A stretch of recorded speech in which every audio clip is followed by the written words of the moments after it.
Hey, what's up, fantasy managers? This episode is week 6 reactions where we go over the news. There was a lot of injuries that happened this week. We got some smashes and crashes, what players did well, what players crashed and burned. We got our start of the week trade talk. We talk about players who we're going to want to buy high or we're going to sell low. So if that interests you, stick around for 7 seconds. You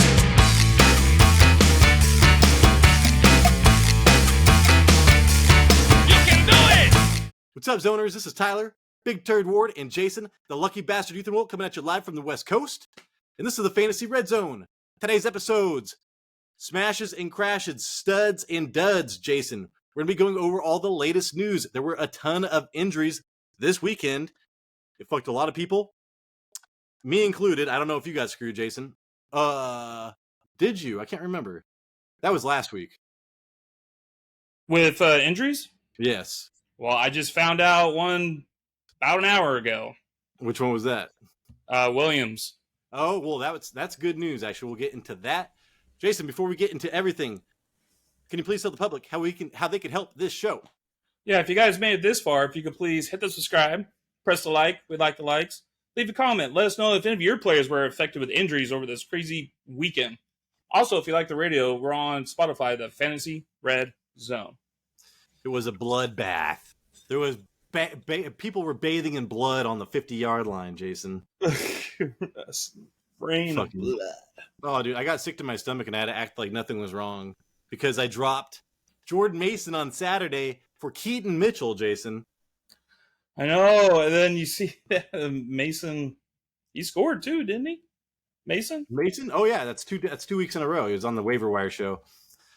So yeah, dude. I mean, my wife was like, "What's wrong, Tyler? What's wrong?" And I was like, "Nothing. I don't care about football that much." And I was like, "God damn it, dude!" All right, getting into the news. Pat Freiermuth, you remember him? He used to play football. Hamstring. He believes he's going to be able to play in week 7. Jason, that is a tight end back on your team. Yeah, back on my team. No, I'm just saying in general. I mean, tight ends are short, are hard to come by this year, dude. Yes, he was playing pretty well until the injury. Yeah, man. And then did you see Deebo Samuel next up went down? I think it was, I can't remember, like the second or third quarter. Because I was like, who is this?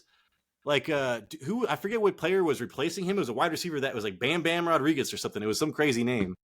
I wanted to put him on my waiver show. He got rushes and catches, but then that was it. He was playing that Deebo role, but he could not handle it.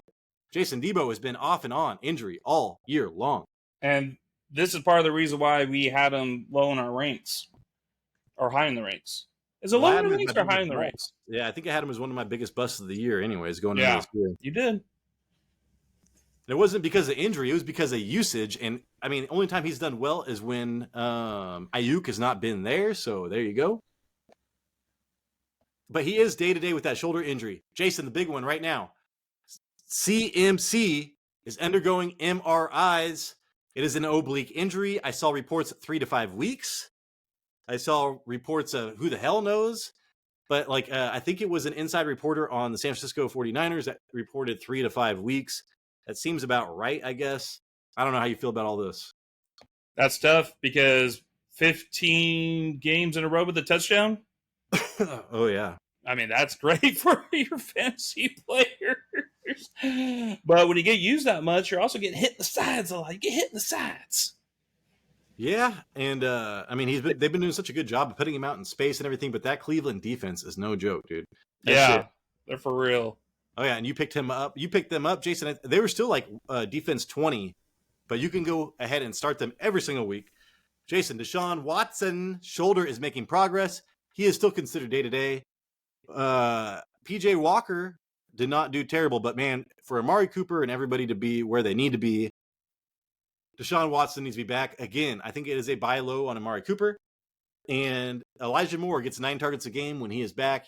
That might turn into something later on. Yes. And then, Jason, I saw this. Dude, Josh Allen got injured too. He's considered day-to-day with that shoulder. It is not surprising that he injured his shoulder at some point during this year. That Giants defense, man, fucked him up. Yeah, last year was the elbow. This year is the shoulder. He injured him around the same time.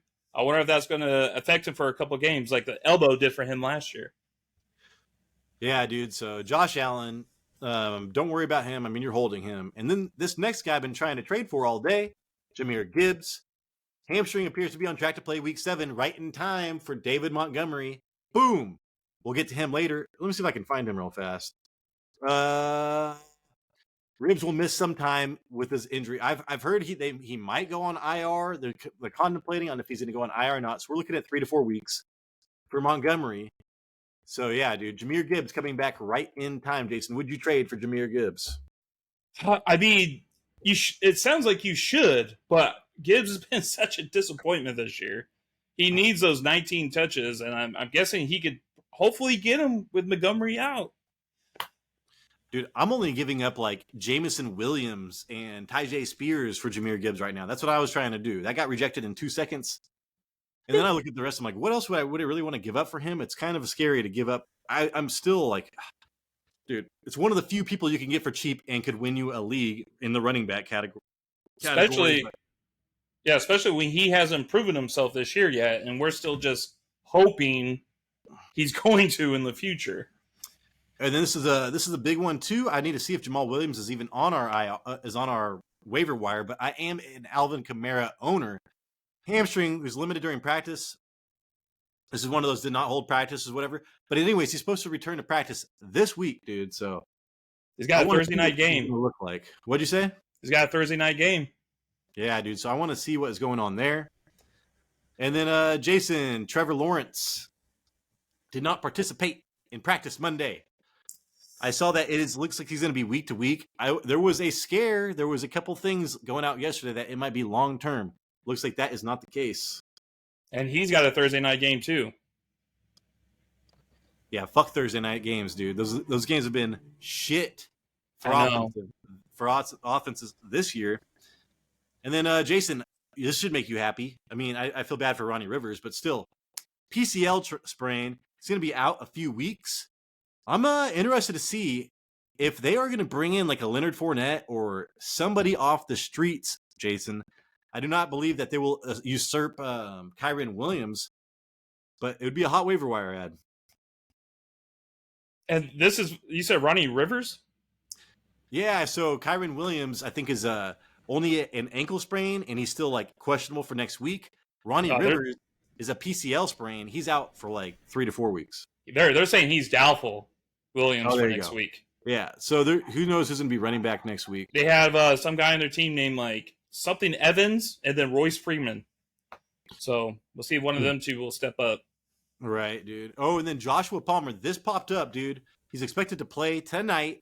I probably should put him back in my lineup, but that is scary. Quentin Johnson, if he is on your waiver wire, go pick him up.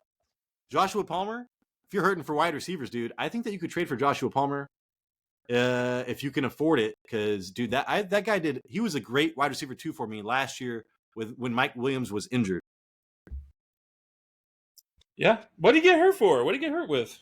He popped up on a groin injury Friday or Saturday. I think it was Saturday. Yeah. And I was like, bye week, and he pulled a groin. Wow. Groins are tough, man. Yeah, so that is the news, Jason. Anything else that pops up, that you can think of real fast? No. Deontay Johnson's supposed to come back. Oh, dude. Yeah, no shit. I need him. Dude, that Yahoo League has no bench spots. And I'm going to have to drop Anthony Richardson in that league. I forgot about that. Anthony Richardson, big news, probably going to go season-ending injuries, shoulder injuries, or surgery. Season-ending shoulder surgery. That is the word coming out today. So that is soul-ending. That fucking sucks, dude. I've been holding him because I was like, and now I look at the waiver wire and it's like, who the fuck am I going to pick up, man? Wow, I did not know that. What are the chances? Like 90 or is it 50-50? I don't know. That's what's coming out right now. That sucks. Yeah, so. He was good for fantasy. Oh, dude. I was going to trade him. I wish I could have traded him I could have traded him for Jahmyr Gibbs if I would have given up a little bit more. Yeah. All right, people. So we're going to go over a couple trade scenarios real fast. A couple questions that have been asked our way, what we would do. This morning, somebody asked, would Moss and Ridley be a good trade for Jonathan Taylor? They have they've got a lot of good wide receivers already. And what I said, Jason, was, I mean, you could do that, but I would not want to give up Moss at all. Try to get somebody else on your bench. If you acquire Jonathan Taylor and you can get Moss, keep Moss, that's what I would do, because there's a scenario where it is a 50-50. Jonathan Taylor is never himself. We talked about people holding out, or coming back late out of camp. Dude, it really does not lead to fantasy success a lot of times. This could be a bad year for Jonathan Taylor, but this could also be a huge buy low for Jonathan Taylor. I would like to trade for Jonathan Taylor, but I would not want to give up much. I think that you might be giving up too much with Calvin Ridley and Moss for Jonathan Taylor. Yeah, especially in this situation, it's like you already have Moss. So would you trade Ridley for Jonathan Taylor? I would do that. I mean, I think that's an equal amount of risk, dude. Because so you would do Taylor and Moss. Yeah, and that's shitty for you because you're playing roulette right now. But I am assuming that Taylor, and you know what sucks, dude, is that, I'm assuming that Taylor is going to be the number one back, get 75%, of the carries and everything like that. I mean, dude, I don't know. I just believe in Jonathan Taylor's talent over Zach Moss. But Zach Moss has looked amazing. And the scary thing, though, is, Jason, that if Anthony Richardson never comes back, like, I don't think this offense is going to be that great with Gardner Minshew, dude. He threw so many interceptions, man. And they looked terrible against his old team, the Jaguars, whatever the fuck. Jaguars. Duval County, motherfucker. Coming to your house. I went up against Zach Moss, and I kept tabs on him, He didn't get a lot of rushes. He only had 6 attempts. Hold on, let me see. 7 attempts for 21 yards. So his rushing wasn't great.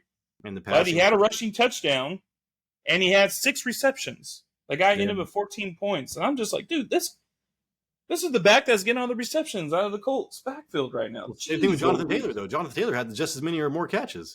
Oh, he had the same amount? Yeah. Wow. Okay, well, if he's getting that, okay. I feel like if Taylor is getting the same amount, then receptions, and it looks like it's trending towards Taylor taking over the role. Yeah, no, it was tripping out, dude. Jonathan Taylor I can look at the scores real fast, but no, Jonathan Taylor got fed, man. So that's what I'm saying. Like, I really believe in, but dude, this offense looks terrible. Who knows if Gardner Minshew looks like this? He's supposed to be a good backup. Fool could be garbage. Yeah, so Jonathan Taylor had 5 receptions for 46 yards. Zach Moss, 6 for 38, Jason. They touched the ball the same amount of times. But Zach Moss was the one that got the touchdown. Yeah, but like I said, I would trade for Jonathan Taylor right now. I just wouldn't want to give up too much, and I'd want to keep Moss just in case. Re-injury is a very high probability, is a lot higher for Jonathan Taylor than most because of what he's coming back from. Okay, so I got some scenarios for you, Tyler. Let me know if you would do these trades or not. Who's the main person in this trade? Jonathan Taylor. All right. Puka for Jonathan. Yeah, I think that's fair, and that's something I was thinking about doing. Okay, what about I'll just throw this out there. Alvin Kamara for Jonathan Taylor. I would Jamal Williams is coming back. Yeah, I don't think so. I know Jamal Williams is coming back, but fucking Zach Moss is already in goddamn Indianapolis, and he looks better than Jamal Williams. And tell me I get a healthier Derek Carr, dude. Gardner Minshew in that offense. Oh my god, man, does not look great. I just believe in their offensive line and their defensive line. Yeah, I would much rather have Kamara. If somebody offered me that for that, I'd be like, you better pay up, son. Yeah, David Carr is throwing the ball a lot to Alvin Kamara. I'm just saying, like, I don't think that's worth it. Yeah, did you see Jameson Winston talking to Kamara on the sidelines, and Kamara was like, hilarious.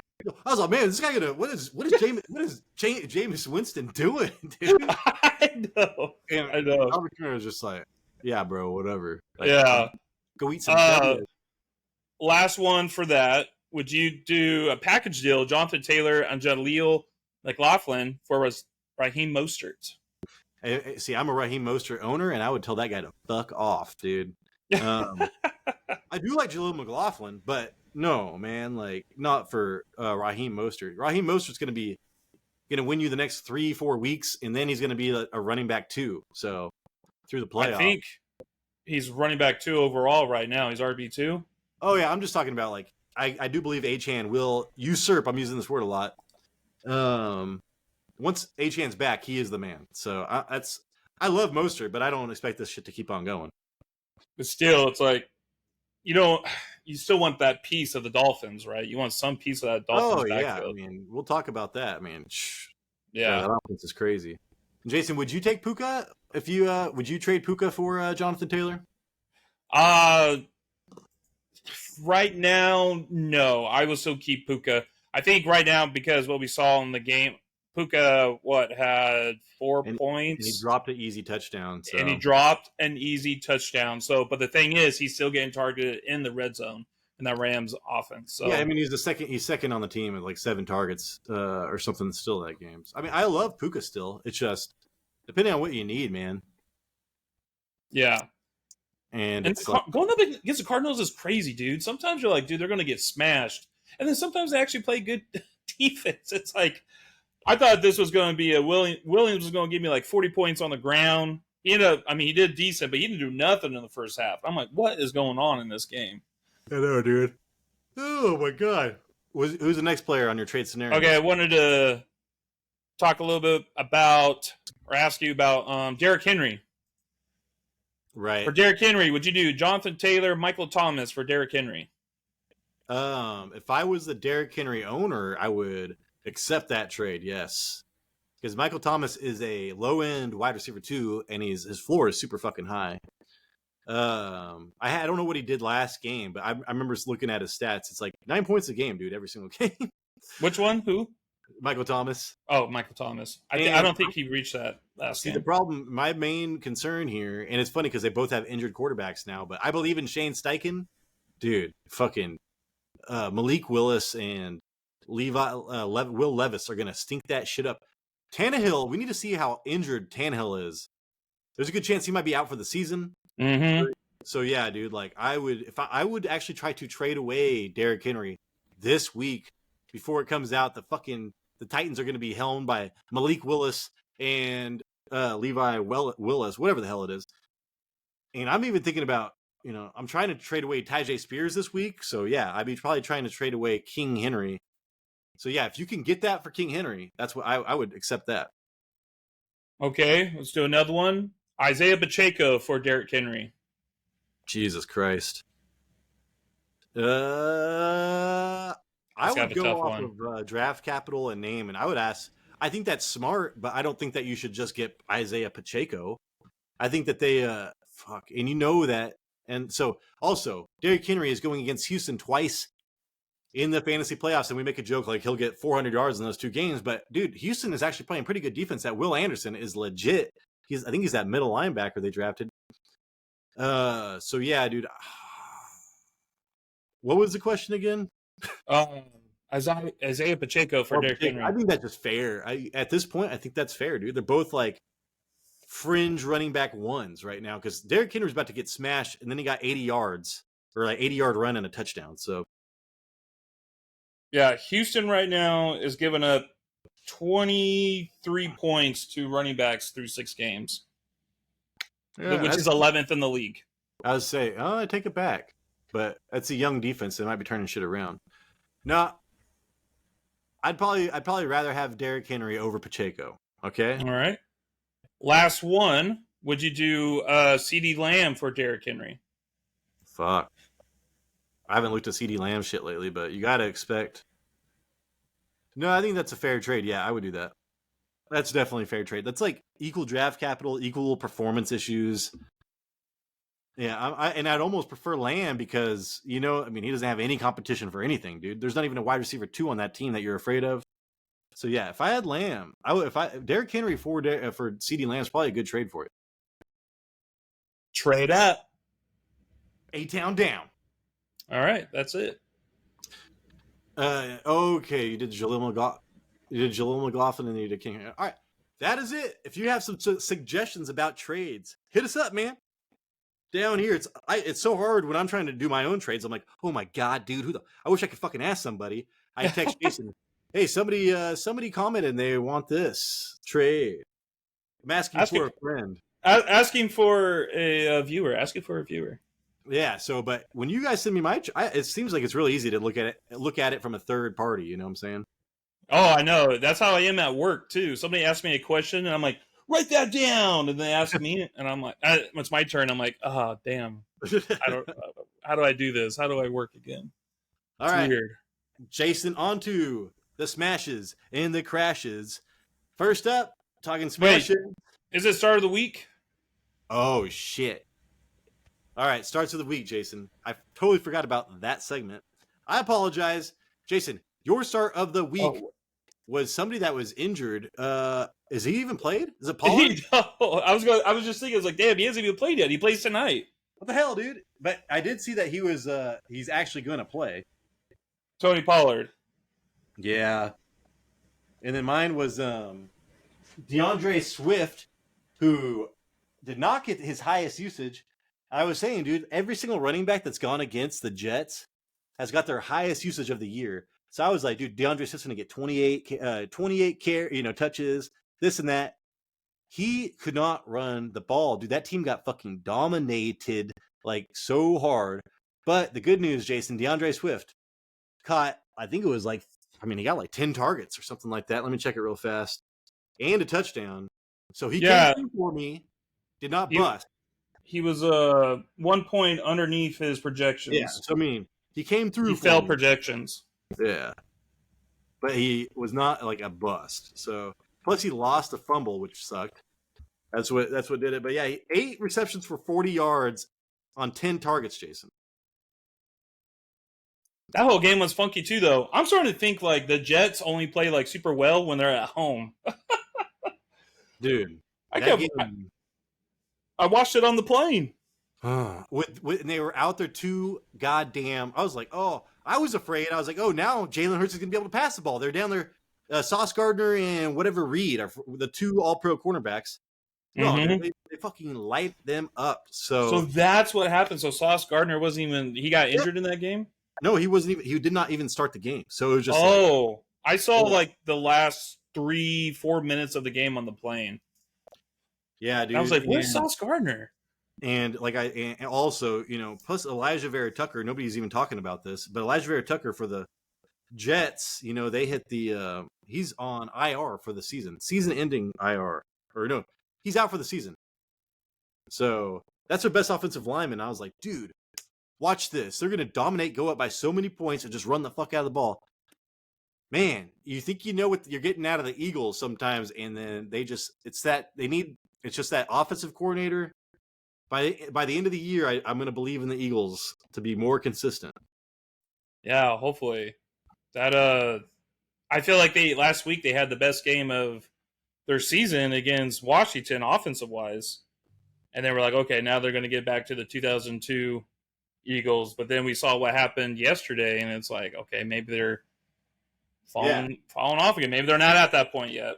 But Jason, I do want to say I would love to trade for DeAndre Swift because when even in a game where they're just getting suffocated, and you think that he's not going to score any points, he gets 10 targets, man. So in red zone targets, Yeah, and that's crazy because like Miles Sanders last year didn't get a lot of targets in that system. Hell no, I know, dude. But new offensive coordinator. All right, Jason. We had this guy higher than everybody else to start the season. And now he's got a brand new toy. A brand new toy, Jason. And it worked out just fine. Okay. Jared Goff. Jared Goff. Fucking smash. ESPN projected him 13 points going into this game against the Tampa Bay Buccaneers. 13 points from Jared Goff, but he ended with 24 points. He was 30 for 44, 353 yards and two touchdowns, no interceptions. His completion percentage was 68, and that is better than his expectation completion percentage, which was at 67. And that stat was top 10 for week 6. So his expected completion percentage was top 10. And from watching this game or the highlights of it, it looked like right when David Montgomery went out, Dan Campbell relied on Goff's arm, and he threw 44 times, which is 5th most Sundays. So actually, 4 players threw more, and the other one, I think, was Baker Mayfield. And that is his highest attempts all year. I was going to point that out. It's like that's the biggest thing for me is that they actually threw the fucking ball. Yeah. Because normally they just use David Montgomery and just run it down people's throats. But when he went out, they threw it. His aggression percentage was 11th on Sunday at 50%, and that likely was impacted by Sam Laporta. Laporta. The defense played him pretty close. He only had 4 receptions on 11 targets. But other than Sam Laporta's missed opportunities, like all I saw was like screen passes. He's just doing screen passes. He had like 9 screen passes in that game. The good thing is that this is his third 20-point game of the season. Half his games played this year, he scored 20 points. And those are games where they're Jason. I mean, in the ones that he is not doing that, it's when David Montgomery's getting 3 touchdowns, or whatever. Mm-hmm. And dude, Williams, like I said, he's got Jameson Williams back now. Yeah, he did. That was a good catch that he made. Oh, dude, watching that, he adjusted. He had somebody on his ass. He blew by that guy, man. As far as like taking the top off that defense, holy shit, Jason. He has scored a deep touchdown on 2 of his 5 career receptions. This motherfucker, like, that's what he does, man. Like 50, deep touchdowns. Yeah. So 40% of his receptions in his career have gone for deep touchdowns. He's going to be like the early years of Deshaun Jackson, where they just he gets like 2 receptions, 110 yards, and a touchdown. Oh yeah, no shit. And then, Jason, do you remember in that, I can't remember what draft it was. It was the draft after Joe Burrow. When Jamar Chase was coming out, Penei Sewell was what was the Bengals wanted to do. They should have taken Penei Sewell to protect Joe Burrow, but they ended up taking Jamar Chase. And that left Penei Sewell to the Lions. Penei Sewell over the last 4 games, it's a Lions win streak, 143 passing snaps, 0 sacks allowed, and a 0.7 pressure percentage. This is like the best goddamn tackle in the league right now. Yeah, that's why they're top 3 line or offensive line in the league. They have like Jared Goff. He's like kind of up there for the most like time to throw. It's pretty high, and if you can see, he's up there with like people who also like to run the ball. But Jared Goff, he just has the time. I mean, yeah, he gets sacks. I think he had like 2 sacks on the game, but he normally just has the time to sit back there and just wait for the crossing routes. Wait for Reynolds, wait for Brown just to do their thing. Get it go. It's a great line. Yeah, and if you followed our advice in the preseason, you drafted Jared Goff and AR-15 or not CJ Stroud. We were down on CJ Stroud because the preseason was god awful. But like a high risk quarterback and Jared Goff, well, this shit is paying off better than you thought. So especially if you did that, now you're out AR-15, but you actually have a high end quarterback without you realizing it. So, dude, and I want to know if Jameson Williams is actually, I think he only had like a 20-something% snap of the snap counts or whatever I'm trying to say. Only played on 27% of the snaps, offensive snaps last game. So yeah, a huge opportunity for Jameson Williams in this offense. I'm still trying to trade him away to get goddamn Jahmyr Gibbs, but I think Jameson Williams might be fucking awesome here in a minute. I would like to see how many times the Lions run 3 wide receiver sets. That'd be interesting. Yeah. That would be interesting. Jason, would you trade Jameson Williams for Jerry Jeudy? Get Jerry Jeudy out of here, bro. Okay. Get him out. Well, that was a trade I did initially before I know. But that was with Jameson Williams supposed to be gone 2 more games, so that's why I did it. So yeah, Jason, if you've got Jared Goff, you're not trading, you're not doing shit. I mean, if you have 2 quarterbacks and you want to trade Jared Goff to a quarterback needy team, I think that's great because high end he's like 20 something points. He might have 30 points in a game. What do you get this game, Jason? You got like 24. I think I read. I'm just thinking like high end Jared Goff is like not breaking 30. So if you want to trade, him plus something and get yourself a 30-point quarterback. Yeah. 24 points. I think a good stat to throw out there, Tyler, is that he has more 20-point games than Patrick Mahomes. Yeah, well, shit. I believe that. Patrick Mahomes, he scores like 19 points all the time. I think Goff is like quarterback 4, too. Oh, yeah. All right, Jason, another guy that I was super high on. I was pushing too. I actually drafted him. I was like, hey, you might as well draft this dude, like a starting running back in the 8th round or some shit like that. That's why I got Kamara too. Raheem the Dream Mostert. Yeah. Let's all try to get a piece of that Dolphins offense. Good Lord. Raheem Mostert, ESPN projected him at 16 points, and he finished with 32.5. Did he get 40 earlier in the season, or was it like 35? I thought he got over 40. Okay, so he has a 40-point game. Now he has a 32-point game. I'll check. He 17 carries for 115 yards, 2 rushing touchdowns, and he also had 3 receptions for 17 yards and a reception touchdown. He did it on 3 targets. I put in my notes, Tyler will love this. Mostert's running percentage over expectation is 52.9. That's top 5 in week 6. Yeah. He also was 3.21 rushing yards over expected. That might be attempts. I think I put rushing yards attempts over expected. Why are you laughing? I was like, sometimes I leave out a word because I'm trying to go so fast, and it just throws me off, man. It just throws me off. I just remember I read that stat last. I was like, what the fuck am I even reading? I was like, she doesn't make sense now. It made sense when I wrote it down and I was by myself. Yeah. Now I'm trying to say this shit out loud. I got a crazy stat for you later. I got to see if you can explain it to me. But, he looked good running the ball. He had a long 49 yards where he used every tool in his toolbox. He jumped, he spun, the power, the speed. He used it all. All 3 touchdowns came out the goal line, and that's great because, he didn't have to share with Davion. And then, after week 6, he went up against Carolina last week. Carolina gives up 33.6 points a game to running backs. Yeah, and he didn't even get that, Jason. So he almost got that in one player. Yeah. He disappointed me. Yeah, he scored 41.5 points already, but he doesn't.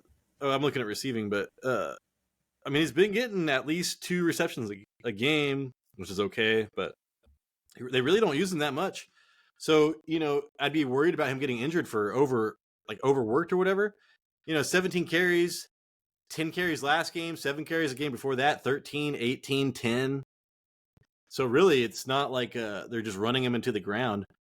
So, and then once Achane comes back, I'm almost happy he got injured because they're going to want to I don't think they're going to run him as much as they were, dude. I think they're going to much more of a 50-50 because it was like all Achane for a minute there.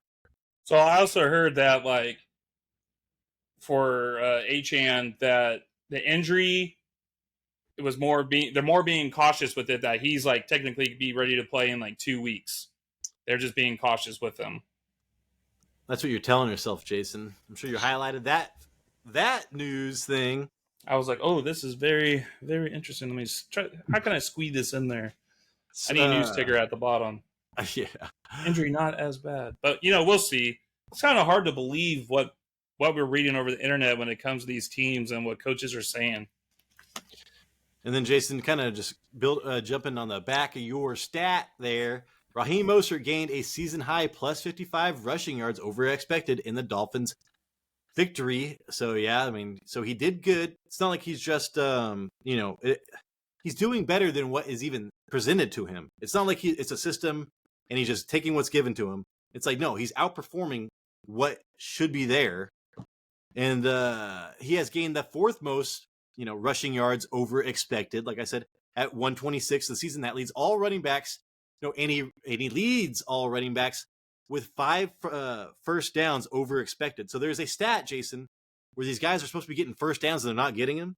Well, he's actually plus 5. So he's when you're watching that and shit and you're like, oh man, he's close to getting a first down, and then they make that second effort and get that fucking first down. Well, that is Raheem Mostert. He is an extra effort player. And yeah, dude. So I don't know. I just like everything about Raheem Mostert. He's fast, he's agile, and he gives everything he has, dude. Second efforts for first downs. Give it everything you got. Give it everything you got. And that's why he fucks himself up every year. So if I have Raheem Mostert, which I do, would I trade him away? Where I drafted Raheem Mostert, dude, and what has been given to me, I'm right. Where'd you get him? Wheels fall off. Where'd you get him? I don't 8th, 9th, 10th round, some crazy shit. And he's going to be likely RB1 at the start of next week. Who's RB? Why do you say that? Oh, because Christian McCaffrey. Dude, Yeah. Christian McCaffrey's running back 1 by a lot. It might take a couple weeks. Really? I was thinking, I mean, Mostert got 70 points in 2 games. Yeah, I know. That was really closing the Christian gap. McCaffrey's gotten like 69 points in 2 games. You know what I'm saying? Like, Yeah. Christian McCaffrey's been pretty crazy. So, yeah, like but if somebody offers you a bunch of shit for Mostert, I do think it would be smart to take it. I, as a Mostert owner, am just not actively trying to seek shit because it's like this is just such a good thing. I don't even know like who I would even try to trade him for, Jason. Like, we went that Jonathan Taylor. Hell no, you know, like Saquon Barkley. No, probably. You would Saquon have to Barkley- get 2 players. Yeah, like Saquon Barkley looked amazing. It's just like for who you'd have to give up to it. You're not going to get, and people still don't value Raheem Mostert, Jason. So like even if I sent that trade to somebody, they wouldn't even care. Yeah, that is very true. People undervalue him, and I think it's just because of his history and his age. But Dude, he's like 32 and he's injury prone, so it's like. But if you're the guy who has him and he stays healthy all year with this offense, league winner. Faux show. And that's not like an overuse of a league winner. I mean, that's a fucking league winner. Yeah. Anyways, he also, Jason, it's not like he is, like I said, he's in the system. He was PFF's second highest graded offensive player of the week at 91.6. I think that's out of 100. He was right behind Tyreek Hill. So they've got the top rated running back, the top rated wide receiver in the league right now. Wow. That's pretty crazy. Yeah, I know. So Dolphins are nuts, dude. They're crazy. They're nuts. They're breaking records right now for like most total yards like through week 6. All right, Jason, you ready for the next one? Yeah. We're going to stay in the same game. You guys probably miss him. Dalton Schultz. We're going to Dalton? Wait. Who's next? Thielen? Oh, it is Thielen. Thielen. Because we're Thielen. Yeah, the Vikings miss Thielen right now, man. Yeah. Well, Kirk Cousins does. Okay. ESPN. Yeah, oh my God. I got this. I messed up on my word. ESPN projected him at 11 points, and he finished with 23.5. He had 11 receptions, 115 yards, 1 touchdown on 13 targets. And those are the same number of targets and receptions that he had the week before, week 5. And he also scored a touchdown last week, but he had 8 less receiving yards. He had 107 instead of 105. Thielen had a low separation average, and that was like 2.3 yards, but had an amazing catch rate at 84%. That's pretty darn good. His first touchdown, it was a great route run, but Bryce Young should have never thrown that ball. Like, Young threw it to the defender, and I thought it was going to be picked off. It should have been picked off, but it went through the defender's hands, and Thielen was able to remain focused on the ball, and he caught it. So it looked out. That's that great hands of Adam Thielen. Sometimes it's better to be lucky than good. Thielen had 42% shared team yards. Like, he's clearly the number 1 wide receiver for the Panthers. And the Panthers Thielen took advantage of the Dolphins team that allows 29 points to wide receivers. Yeah, and Jason, I pushed real hard for Adam Thielen, and I drafted him in our 10-man league, and I was like, oh, dude, PPR Adam Thielen, watch out. And then he was so garbage, and that team was so fucking garbage. I had to drop him in our Yahoo league because there's only like 4 bench spots. And then I can't remember what happened, but yeah, dude. And then he just started going off. So I should have. He's number 3 wide receiver overall in PPR, I'm pretty sure, Jason. Wow. Well, isn't that crazy? That is pretty crazy because part of the reason why he went to the Panthers is because people thought he was washed up. I dropped him. So, well, I mean, look at the Panthers in the first like 3-4 games of the season. Then look at the last like 2 weeks. They have improved. They have gone against like weaker defenses, but Bryce Young is. It's crazy to say that because he did luck out with that touchdown to Thielen, but it looks like he is doing a little bit better than before. Mm-hmm. So, and Thielen's benefiting from Bryce Young's play. And then Jason, if you're like into, if we could get a good website that'll show us all the cornerback, wide receiver, ratings or whatever like that. I would like to. You could actually take advantage of Adam Thielen in the future for betting or whatever. Adam Thielen caught 7 of 9 targets for 65 yards and a touchdown when aligned in the slot against the Dolphins. He leads the NFL in targets, 41, receptions, 34, yards, 351 already, and touchdown receptions with 4 from the slot this season. So he is a slot machine. That's what I thought he was going to be in the fucking first place. It's not like he's going to go outside and do shit. That's what is good for the Vikings, and that's what they could use right now. And yeah, dude. So I do not, unless he gets injured, this is going to continue on. And Jason, are you trying to trade for Adam Thielen? If you're hurting for a wide receiver, you're gonna have to overpay. Would you overpay for Adam Thielen? Overpay? I don't know if I could overpay. Who's gonna give it up right now for like anything? You know, it's like who you have to give up for that. Brees, not Brees Hall, but I was like no, not. God, see, it's like who would you even give up for like Thielen? That's number 3. He's number 3. Will it continue? You would have Kyren Williams, Jason. It's almost like your Kyren Williams situation. Like nobody's going to offer you shit for Kyren Williams, and you probably wouldn't. Who would you even take for Kyren Williams? I don't know. Like Kyren Williams right now is like top 5. I think he was like number 3 or 4. Yeah, I think it's just because of what it looks like. How long can they keep this up? I think that's what managers like when you're trying to trade. Like, okay, yeah, how long can these players keep this up though? Yeah, you're trying to pay for future performance, not for past performance, which is what the NFL does. That's why they fuck all their people over. Tyler, playerprofiler.com. That's where you could go and see your cornerback ratings. Oh, see now, like just go, like Adam Thielen's gonna have a big game against. Oh shit, I can't remember who it was. I just looked up somebody on my waiver show. The 6th worst. But anyways, dude, that is a good way to place bets in NFLs. Find somebody that's just killing it in the slot and go check out the slot cornerback. So, all right, Jason, I think that's all I've got to say about that. All right, now we actually go to Mr. Schultz. Mr. Schultz, if I can find my pen, I found it. All right, Dalton Schultz. ESPN projected him 6 points, and he finished with 14.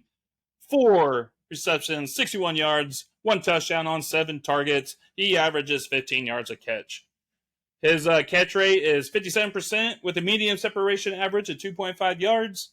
His lone touchdown was a play action on the 1 yard line, and the defender was all in his face mask, but he still was able to manage the catch. But I think the most important stat is Tyler, 3 straight games with a touchdown. I was like, you're looking at tight end wastelands. You're looking at touchdown streaks. And he's tight end 6 heading into week 6. So now he's probably going to go up a little bit more. And and I just saw this pointed out to me when I was doing research on this was like this guy is touchdown dependent. Evan Ingram I think is tight end 6 or pretty much tied with Dalton Schultz and doesn't even have a fucking touchdown. So it's like tight. So Evan Ingram is quietly having a great year. But yeah, dude, I do want to say like he had 10 targets last week against the Falcons, but the Falcons have really good cornerbacks. And then here we go, gets another good defense. 7 targets. Mm-hmm. And then he only had 3 targets, and then 3 targets, and then 7 targets. I think that's kind of what you're going to be getting. So on a good week, you're probably going to get like 7 to 10 targets. That's great. So I think he is, a top 5-ish tight end. I mean, you have to show maybe a top 7-ish tight end. Yeah, something like that. It started off kind of rough, but it looks like he's now starting to fall into one of CJ Stroud's like favorite options. And he's a red zone target. And CJ Stroud, we love CJ Stroud. So, and they are not afraid to throw the ball a million times. So, I mean, if I was desperate for a tight end, Jason, and like I had like, I would just like streaming shit off the waivers or some stupid stuff like that. I would look into trading for, this guy while CJ Stroud is still developing as a quarterback. Yeah, definitely. If you have the players to get rid of and you need a tight end, I mean, he's already 3 touchdowns. I think his career high in touchdowns is like 6 or 7. Yeah, I mean, and we know he's good. I mean, the Cowboys miss him right now. So I know because the Cowboys can't score. They can't score. But what sticks out to me, though, Jason, is 10 targets last game, 7 targets this game. Mm-hmm. And then the 3 touchdowns to go with that, like that sounds like a top 5 tight end to me. And I'm a Travis Kelce owner. For God's sake, this motherfucker's got just as many touchdowns or more touchdowns than Travis Kelce, I think. Well, Kelce, I think, only has like 1 touchdown, 2 touchdowns in the last like 8 games. Yeah. Oh, no shit. Coming off of that drought last year. Yeah. And you think, right when Patrick Mahomes needs him more than anything. So, yeah, but Dalton Schultz, if you have him, I think you're fine, dude, on tight end. I think that you're going to only be at a disadvantage a couple times when you're going against, Kelce and maybe Mandrews, and then I don't know who else right now. Oh, yeah. LaPorta. Oh, yeah, LaPorta. You'll only be at a disadvantage, less than 30% of the time. Sam LaPorta. Don't forget about him. Yeah, so I think Schultz will give you the advantage over, most of. I mean, you probably get an advantage like half of the time and be at a disadvantage only 30% of the time. So that's not bad. And he likes throwing it to Dalton Schultz because he was surrounded by 4 Saints last game and he still threw the ball and he gave up his first interception of the year in his career, actually. He's like, I gotta get it to him. Didn't work. And Jason, I mean that coach, they know how to use tight ends and that offensive coordinator. I'm pretty sure that guy came from San Francisco, if I had to guess. With the Miko Ryans. Yeah, I think if you got Schultz, you're safe. You're good. What was I going to say? All right, Jason, on to the crashes. The crash and bang. Oh, I do want to say, Jason, I remember I wrote this on a couple Reddit posts and another thing. Like, what kind of sleeper tight ends are you doing? I was like, I'd probably grab Schultz at the latest, and then I'd grab LaPorta and Juwan Johnson. And 2 of those 3 have worked out pretty well. Yeah. I wrote that like really 3 different times. All right. We're going to do Mr. Kirk Cousins. Yeah. Kirk. All right, Captain Kirk. All right, so Kirk Cousins, ESPN projected him 20 points because he was going against the Bears, and he finished with 9. 21 completions on 31 attempts, 181 yards. He had 1 touchdown, no interceptions. 67 completion. That was 1 over completion percentage expectation. It appears the Bears were allowing short yard passes because Cousins, he was minus 3.3 air yards to the sticks. Cousins did only throw the ball 31 times. That is 8 attempts lower than his average per game, which is 39. And it was the second lowest of the season. He did have 1 game where he only threw the ball like 19 times. I think that was against the Buccaneers. One of the issues were he couldn't stay on the field. The Vikings, Tyler, were 2 for 13 on third down conversions. So I think they miss somebody that just fucking catches the ball all the time. Yeah, I think they miss him a lot. This was a missed opportunity for a top QB facing a team that gives 20 points a game to quarterbacks and second most passing touchdowns on the season with 13 through 6 games now. That's the Bears. I would have to just put it down as like, yeah, you're missing Justin Jefferson because, the defense is focused on him most of the time and that you were playing in Chicago as a division game, but we need more out of Kirk Cousins if we want him as our starter, right? We got to show that he could do this without Justin Jefferson. Who scored the touchdown? Yeah. But Jason, what's scary is, he had that crazy hot start. He was like quarterback 2. And then he threw for 139 yards versus Carolina. And then he did, he went to Kansas City, did whatever. And now he just doesn't have Justin Jefferson, and now he looks bad. So, I don't know, man. Like, I think that he was relying on Justin Jefferson. As would I if I was the quarterback for the Minnesota Vikings. He kind of lucked out. He had some weird play where he was getting hit and then he threw the ball backwards to his running back and it ended up being a fumble. And the Bears guy actually recovered it, but his foot was out of bounds. So they said, no recovered, but it was a fumble. So he almost had 7 points. Yeah, and even with Justin Jefferson, he was 11th in passing grade and 11th in yards per attempt. So it's like he was a little bit better than average in a lot of these like categories or whatever. 13th in adjusted completion rate. So he was getting away with these like barn burner games, and now it's he wasn't, these overtime games like with the Chargers and shit. And now Justin Jefferson's gone.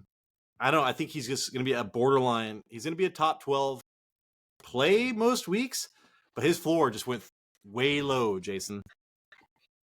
Yeah. Jefferson kept his floor so high. Yeah, this it's not looking good for like Kirk Cousins. So, say you are a quarterback needy team, Jason. Like, there's a lot of teams that need fucking quarterbacks in our league. Would you trade for Kirk Cousins? Because man, I mean, how low can you go? We think that Justin Jefferson might sit out the goddamn year, and then after this game, it looks terrible. So, would you trade for Kirk Cousins? I think I would. I would still try to trade for him just because. Well, if I could get a little bit more information on Justin Jefferson's status, but he does play a lot better when he's in Minnesota, and he's got some. He's going to play the Bears again in Minnesota for the playoffs, I believe. Sorry, I got to take a drink of water. So then, if you could probably trade him, if you could buy him low right now, with the potential of like some home games during the playoffs and Justin Jefferson coming back, I would do that. All right. Sorry, I was talking to my wife. She's getting ready to go to work. But I also feel like people are going to try to hold on to him because Justin Jefferson might be coming back. Well, I was going to try to trade for Justin Jefferson, Jason, because, I was like Puka for Justin Jefferson because who the fuck knows what's going to happen. Mm-hmm. And I'm still thinking about doing that right now because I was like, Puka, but I believe in Puka. That was just a game, like we said. We talked about that earlier. Dropped a touchdown, stuff like that. Would you trade Puka for Justin Jefferson right now if you could? Depend. That's tough. Yeah. You're just going on. Like, I think I would. Fuck it, man. Like, yeah, I'm rolling the dice. Pay the price. I think I would. Sacrifice. Nipsey Hussle, man. It's my sacrifice. Oh, that's Creed. Yeah, and I did not sound. That was weird. I did not hit his voice at all. I'm 6 feet from the edge, and I'm thinking. Yeah, there we go. Every 6 feet isn't so far down. I sing like I have a chew-in. All right, next. Shit. You got Dameon Pierce? Yeah. Okay. Running back. Houston Texans, Dameon Pierce. ESPN projected him 10 points. He finished with 13 carries, 34 yards, 0 touchdown. He averaged 2.6 yards per carry. He had no receptions and no targets on the game. Pierce outrushed Devin Singletary, but had the same number of touches. But Singletary outperformed Pierce. So I think Singletary had one less rush, but he had 1 or 2 receptions. So they evened out with the opportunities. But Singletary did better. Pierce did have a touchdown vultured by Schultz. It was at the 1 yard line. That's heartbreaking for any Dameon Pierce owner. Okay, these stats here. Listen to this. He had a -3 rushing yards over expected, minus 0.25 rushing over expected per attempt. But Pierce's rushing over expected is 46%. Against a run defense that gives up 13 points to running backs. Do you understand that? So I'm reading right now, and I'm just like, reading some other stats, and I'm like, oh my god, dude, this guy has fallen so far from last year. Yeah, I found this on Next Gen Stats, and I'm like, what does this even mean? So he -3 over rushing yards expected, minus an expected per attempt, but he was 40. But rushing over expected, I guess rushing yards in total, he had 46%. I don't know. I just want to throw that out there to see if you knew. But anyway, Tyler, he plays against the Panthers next week. And the Panthers, what did we say, was like 36 points a game to opposing running backs? Oh, yeah. I know. Yeah. No shit. So this is what I'm getting from all the message boards, Jason. If Pierce can't do it next week, I'm dropping him for oh, fuck. I forget who it was. Joe Flacco or something. Joe Flacco. He's going to the waivers. I think But we're seeing too that like the coaches even believe the same thing because they're giving Singletary more opportunities and he's looking better. so Jason, Damian Pierce last year was like top 5 in missed tackles in like forcing missed tackles like per attempt or whatever. This fool's 18th going into this game, and he's 45th in explosive run rate. Last year, I remember those stats, man. He was like top 5, and that offense fucking sucked last year. And now this offense is actually doing something, but it's a different head coach. Mm-hmm. And yeah, dude, I know that this team wants to run the ball, and coming from the 49ers system, it's just a matter of who's going to do it, man. And Singletary, he's a veteran. You know that they don't want to be putting rookie running backs out there with rookie quarterbacks. I just think this rookie quarterback would probably do a lot better having a veteran there. Jason, Singletary might be a great pickup for running backs. Yeah, it was, and he was on your waiver show too, right? Yeah, and I wish I would have mentioned having a veteran running back on it with a rookie quarterback. But yeah, I think that would work better for both. Yeah, Stroud and himself, and for the team in general. Hmm. So yeah, dude. If I have Damian Pierce, I'm trying to trade him, but try to trade him on name value. That somebody that likes Damian Pierce, because you're not going to get much. Nope. Because I don't really know when it's going to get better. Why not? You know what? If you're Damian Pierce, you already went through this shit. At least wait till next game and then try to trade on him high. There is a bye, I think, after that game. So maybe he does well and then comes out after the bye and just tears shit up. But from what I've seen, that is not the case. If he does well, I would trade high on him after this. Yes, I would too. It's time to get rid. All right, Mr. Jason, next up is... Davante Adams. My Davante.